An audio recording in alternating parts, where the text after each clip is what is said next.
Fala pessoal, tudo bem com vocês? Vamos começar a estudar o nexo de causalidade. Você vai me perguntar, o que é nexo de causalidade, Leonardo? Nexo de causalidade, presta atenção no nome, né? Nexo, as coisas que fazem nexo, conexão, e causalidade, causa. Então seriam os acontecimentos, as condutas que dão causa aos fatos criminosos. Você fala, pô, existe isso no mundo do direito penal? Existe isso no mundo do direito penal, está descrito ali dentro do artigo 13 do Código Penal. E é importantíssimo, porque ali você tem a teoria da conduta, né? Você vai aprender a trabalhar com a conduta humana, e vou dizer a vocês, saber trabalhar com a conduta humana é importantíssimo para você defender bem o seu cliente, para você ter dar um bom direcionamento na produção de provas, para você tecnicamente lutar pela atipicidade da conduta ou não, pela absolvição do teu cliente, porque a conduta que está sendo imposta a ele muitas vezes não se amolda a uma conduta criminosa. Então, o nexo de causalidade é o instituto, né? O fenômeno que mostra que você se envolveu em um crime porque você se movimentou. E quais foram os movimentos? Quais foram as ações? Qual foi a conduta que você tomou para que aquele crime aconteça? Eu vou ler para vocês aqui e nós vamos começar a comentar o artigo 13 do Código Penal. Quem tiver o Código Penal, abre ele aí, pega ele aí, acompanha, que é muito importante. Você já vai ter um título assim no artigo 13, ó. Relação de causalidade. Relação de causalidade. Da causa à prática do crime, né? Se você deu causa à prática do crime. Artigo 13. O resultado de que depende a existência do crime somente é imputável a quem lhe deu causa. Considera-se causa a ação ou omissão sem a qual o resultado não teria ocorrido. Prestaram atenção? Prestou atenção, meu irmão? Como é importante? Considera-se causa a ação ou omissão, tá? Aí vem um subtítulo, superveniência de causa independente. É o parágrafo 1º do artigo 13. A superveniência de causa relativamente independente exclui a imputação quando, por si só, produziu o resultado. Os fatos anteriores, entretanto, imputam-se a quem os praticou. Outro subtítulo, relevância da omissão. Parágrafo 2º. A omissão é penalmente relevante quando o omitente devia e podia agir para evitar o resultado.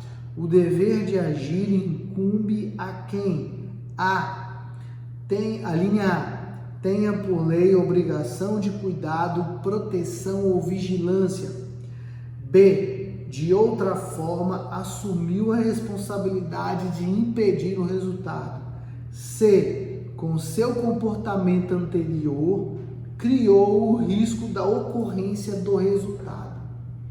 Vamos lá, vamos começar uma análise, né, sobre a causalidade, o nexo de causalidade, já desde o início do artigo, no caput. Vocês viram? O resultado que ele fala aqui é o resultado do crime, né? O resultado de que depende a existência do crime somente é imputável a quem lhe deu causa.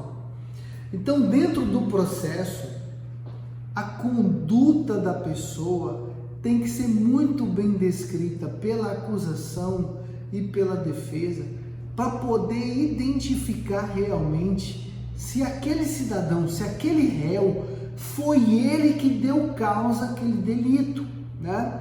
também para você poder enquadrar teses de defesas. É muito importante que você concentre-se em saber trabalhar com isso, com essa conduta, com a descrição de conduta, de causalidade.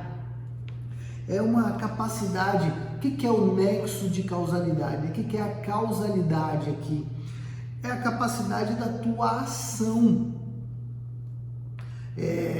Quais foram os movimentos físicos que você praticou para que aquilo pudesse acontecer?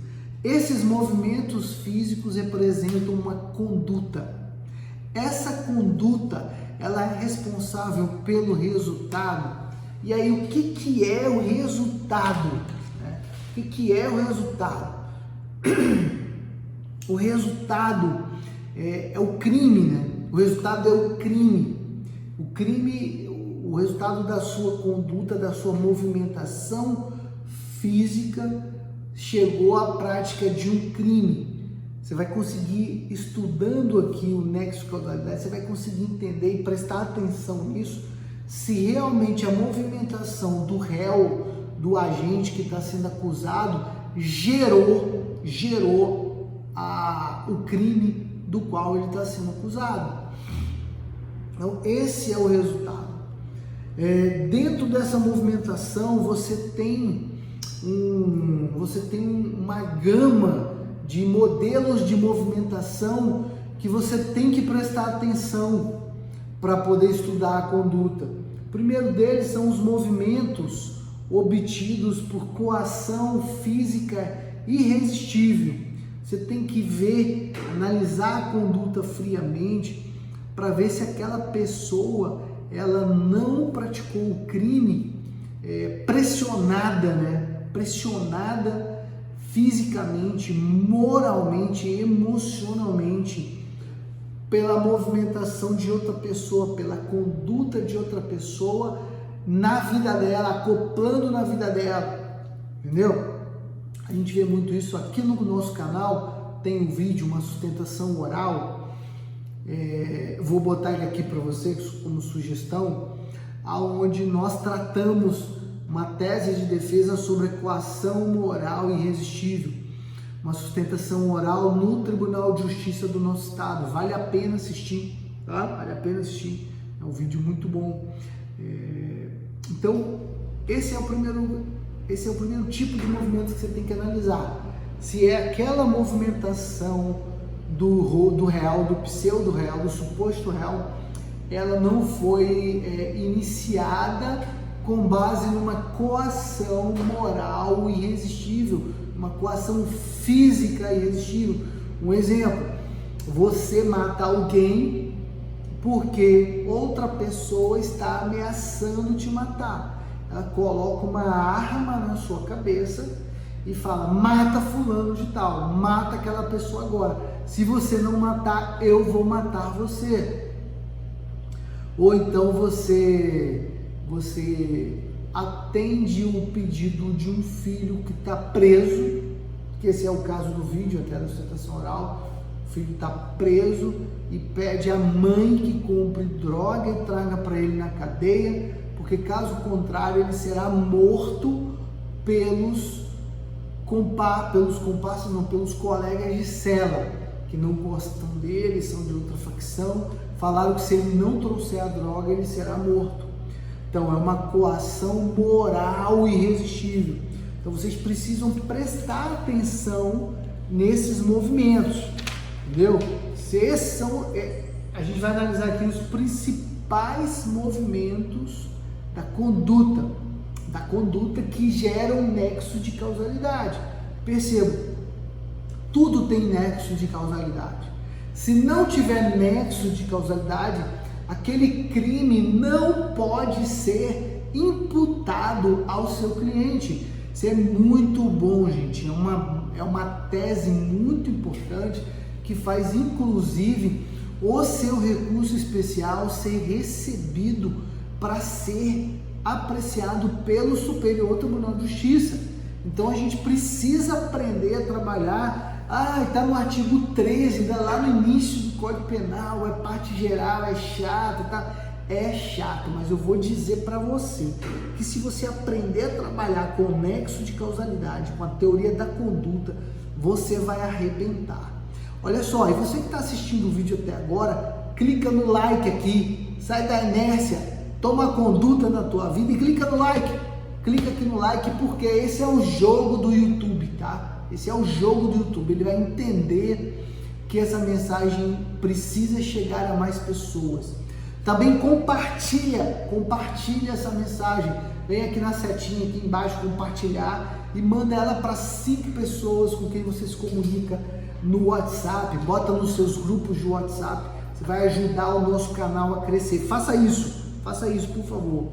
Quem não está inscrito, está assistindo a primeira vez, inscreva-se e aciona as notificações aqui no sininho para você receber nossos vídeos diários, tá, gente? Vídeos todos os dias e lives também diárias às 7 e 7 da manhã. Nos acompanhe, por favor. Então, vamos lá. Na sequência, o outro tipo de movimento, de conduta, são os movimentos reflexos. Vou te dar um exemplo. O cara é um motorista de ônibus, tá dirigindo ali todo certinho e tal, mas vem um bicho, um maribondo, entra no ônibus e dá uma picada no olho dele. Tá. Ele se desgoverna, sobe com o ônibus na calçada e mata uma pessoa. A conduta dele foi uma conduta criminosa. Ele praticou um crime agindo assim, com esse reflexo natural, esse movimento espontâneo do corpo humano para se defender ali. Não, ele não praticou um crime. Como é que você vai defender esse cara? Você vai alegar que a conduta dele foi um reflexo e que ela não tem causalidade com a prática de um crime. Ela tem causalidade com a morte daquela pessoa, mas aquela morte foi um acidente, não foi um crime. Olha como isso é importante. Você vai ver isso em muitos casos, às vezes, de acidentes, de pessoas mexendo com arma de fogo. A pessoa está limpando, está manobrando a arma de fogo, comete um erro, a arma de fogo dispara e tira a vida de uma pessoa, às vezes até de um parente, de um irmão, de um filho, uma tragédia. E o Ministério Público vem e quer punir aquela pessoa. Mas quando você analisa a conduta dela, você vai ver que não tem causalidade com a prática de um crime. Um crime exige o quê? O crime exige a presença do dolo e da culpa. Sem dolo e sem culpa, você não pode ter um crime ali. Então, olha a importância de saber lidar com o nexo de causalidade. Olha como é importante, tá? Então, você vai ter vários momentos na sua vida de advogado criminal ou de cidadão que você precisa aprender a lidar com o nexo de causalidade, para você entender qual foi a conduta e se aquela conduta pode ter um resultado crime, efetivamente crime. Terceiro movimento e último, para a gente também encerrar esse estudo aqui, ele é bem interessante, tá? Movimentos resultantes de hipnose. Não consciência, a pessoa não está consciente. No Reino Unido teve um caso muito interessante que ele virou estudo de direito penal lá. Um homem jovem com uma amiga, jovens, eram muito amigos, tá? Frequentavam a casa um do outro e tal, não eram namorados, mas eram bem amigos. Ele saíram para conversar, bater papo, beberam e tal. Na hora de ir embora ficou muito escuro. Ele convidou a moça para dormir na casa dele. Ele foi dormir no sofá da sala, ela foi dormir na cama, tal. O que ela não sabia, e ele também não, que poderia ser grave assim, é que ele tinha sonambulismo. E aí de manhã cedo ela acordou sendo estuprada por ele. Ele se defendeu dizendo que não se lembrava de nada. Foi submetido a um exame psiquiátrico e aí foi detectado que ele tinha um sonambulismo, e um sonambulismo profundo. que precisava ser tratado, e que durante o período de sonambulismo ele não tinha consciência nenhuma dos atos que ele praticava. Olha que interessante, hein, gente? Olha que doideira, ele não tinha consciência nenhuma dos atos que ele praticava durante o momento de sonambulismo.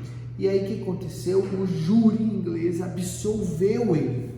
Agora fixou uma regra. Se você tem um problema desse de saúde e você sabe que tem um problema e você precisa saber que ele é grave, gravíssimo, né? Você vai ser punido se você praticar um crime naquele estado de sonambulismo, de hipnose e tal. Agora, se você tem um problema, não sabe que tem, e é a primeira vez que acontece um evento desse com você, você não será punido. Nas teorias que nós vamos estudar nos próximos vídeos várias teorias de direito aqui, comentando ainda o artigo 13, vocês vão ver que nós podemos absolver o réu com base nessas teorias, tá? Adotadas aqui no Brasil.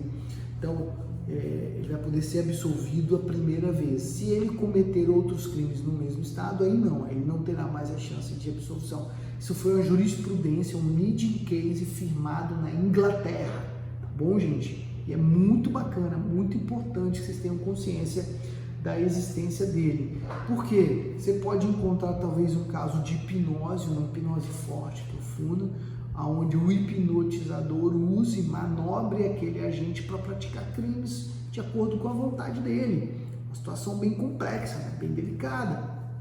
Então, o que vai ser importante, o que vai ser determinante, que você precisará avaliar nessa conduta do réu, é se o réu, durante o momento do crime, ele tinha consciência do que estava fazendo, Se ele não tinha consciência do que estava fazendo, ele pode e deve sim ser absolvido, será absolvido. Bom, para você que ficou até o final, clica no like, curte o nosso vídeo, ajuda o canal a levar essa mensagem para pessoas que também querem estudar advocacia criminal, direito penal, processo penal. Esse é o jogo do YouTube, tá? A vida é um jogo, você é um jogador e o jogo do YouTube pede para que você curta. Se você detestou o vídeo, clica no dislike, clica aqui no dislike, pelo menos sai da inércia, se movimenta. E se você gostou, ainda compartilha ele com as pessoas do teu convívio social, tá bom? Beijo forte no coração, Deus abençoe vocês, vamos em frente.